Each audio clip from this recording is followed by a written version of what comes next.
Hi everyone. This is my closing argument for arson, and my name is Isabel Allen. Ladies and gentlemen of the jury, before you begin your deliberations, I want to ask you to take a quick step back with me. Not just from the evidence, not from the details of the particular case, but from the big picture. Let's talk about what this case fully represents. Because what we're dealing with here isn't just about property damage. This is about arson, one of the oldest, most dangerous crimes known to society. And it's not just about ancient history. The fear, the damage, the devastation that comes with setting a fire on purpose, it's still very real to this day. There are so many cases today where people just purposely set things on fire, and that's called arson. Arson has been treated as a serious crime for thousands of years. Even back in ancient Rome, y'all. Like, this goes way back. It was considered to be harmful to the public, that is punishable by death. Why, might you ask? Because even back then, people understood something that still holds true to this day. Once you light a fire, you don't control what happens next. It just keeps spreading unpredictably.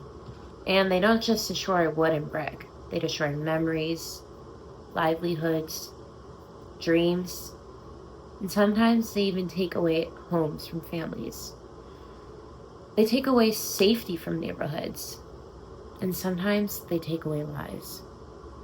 And let's be completely honest. This isn't a crime of accident. Arson is deliberate. It's someone making the choice to create danger and to create chaos. And that's why we treat it with the weight that it deserves. We don't criminalize arson just because of the physical damage it causes. We criminalize it because of the human cost. Picture this right here. Just lock in with me really quick. A mother waking up in the middle of the night to smoke pouring through the vents. A child is crying in fear as flames surround their home. A firefighter sprinting up a staircase that might collapse beneath them. That's what's at stake. Just picture that. Picture you're in that moment. Arson isn't just about the building that burned. It's about the lives that were put in danger to stop it. The people that were forced to start over because someone decided their own motives mattered more than anyone else's safety. They were selfish. Now, let's talk about punishment. Because I know it can sound harsh in this situation, but punishment, in the eyes of the law, isn't about revenge. It's about responsibility. It's about having justice for people. It's about protection. When we talk about holding someone accountable for arson, we're not just reacting what happened, we're also sending a message that it will not be tolerated in our communities and that we will be taking a stance for it.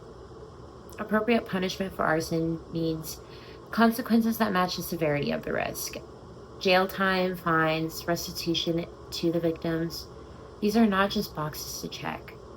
They're how we say this matters, and they're about how we protect others from thinking they can do the same thing and get away with it, because we're not going to let them get away with it. Because when someone lights a match, they're not just attacking a building, they're attacking the people inside of it. The people who live next door. The first responders racing to help out. So as you go back to deliberate, I'm not just asking that you think like jurors. I'm asking that you think of members of community. Think about the people who live next to you, around you, how you would feel about if your house, your family, your safety was suddenly just ripped away from you. Just because of someone's selfish decision and dangerous choice. This crime is serious, the impact is lasting, and the responsibility to act is now in your hands. Thank you for your attention, and thank you for taking this responsibility seriously.